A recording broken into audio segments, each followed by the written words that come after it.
আজকে সকাল সকাল এখনো মুখ ধুই নাই, মুখ ধোয়া ছাড়াই চলে আসলাম বাহিরে। এই দেখতেছো বাহিরে কি সুন্দর বাতাস।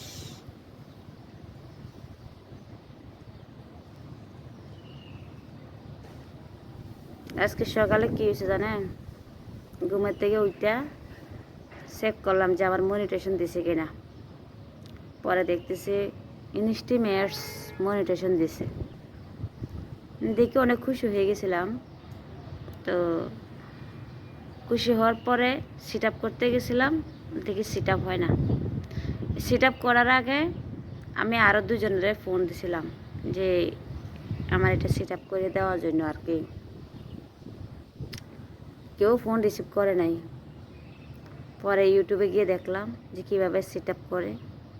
ওখান থেকে গিয়ে দেখে আসছি কীভাবে সেট আপ করবো, কিন্তু দেখে এসে শিখে সেট আপ করতে আসছি, সেট আপ হয় না। সেট আপ হয় না। পরে কী করলাম, মনটা খারাপ হয়ে গেছে।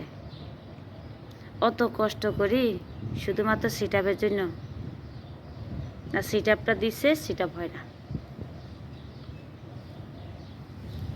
অনেক আশা বসে আছিলাম কন্টেন্ট মনিটেশনের জন্য, কিন্তু কন্টেন্ট মনিটেশন না দিয়ে ইনস্টিম অ্যাডস, যেটা চলে না এখন বর্তমানে, যেটাতে কোনো কাজে আসে না, এটা দিয়ে দিছে।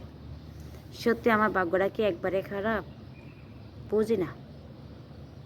না হয় কেন আমার সাথে আজকে আমার অনেকগুলো ফলোয়ার, প্রায় 67,000 ফলোয়ার, মোটামুটি ভালো ভিউ আছে ভিডিওতে, আপনারা সবাই দেখতেছেন।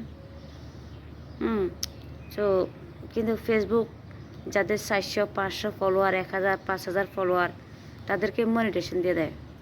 আর আমারও তো ফলোয়ার আছে, ধরো আমাকে মনিটেশন দেয় না। ভিডিওতে ভিউ আছে, আমি ফেসবুকে অ্যাক্টিভ থাকি 24 ঘন্টা, টাইমকে টাইম সিলেক্ট করে আমি ভিডিও আপলোড করি, দেখতেছি দেয় না। কি আর করা, অপেক্ষা করি আরও, কি বলেন? কষ্ট করতে করতে এই পর্যন্ত আসে, আরেকটু কষ্ট করি, ঠিক আছে না? ইনশাল্লাহ দেখা যাক কী করে ফেসবুক কী করে আমার সাথে, সেটা আর কি। তো সবাই দোয়া করবেন যত ফেসবুক কন্টেন্ট মনিটেশন যেহেতু আমাকে অতি শীঘ্রই দিয়ে দেয়। তো অনেক পরিশ্রম করতেছি, আপনারা নিজেরাও দেখতেছেন। পরিশ্রমের পর যদি হাতে পাই সবার কাছে ভালো লাগে। তো যারা যারা নতুন এখনও আমার সাথে যুক্ত হন নাই, ইনশাল্লাহ যুক্ত হয়ে যাবেন। আর আমার ভিডিওগুলো দেখে যদি আপনার কাছে ভালো লাগে অবশ্যই একটা শেয়ার করে দেবেন, হ্যাঁ। তো আমি আবার এমনিতে রং করতে কম পারি বা রোমান্টিক করতে কম পারি, আমি আমার মতো নর্মালভাবে ভিডিও করি, জানি না কার কাছে কতটুকু ভালো লাগে। তো সবাই ভালো থাকবেন, আমার ভিডিওটা দেখে সবাই শেয়ার করে দেবেন, আপনাদের বন্ধুদের কাছে পৌঁছে দেবেন। ওকে, আল্লাহ হাফেজ, বাই।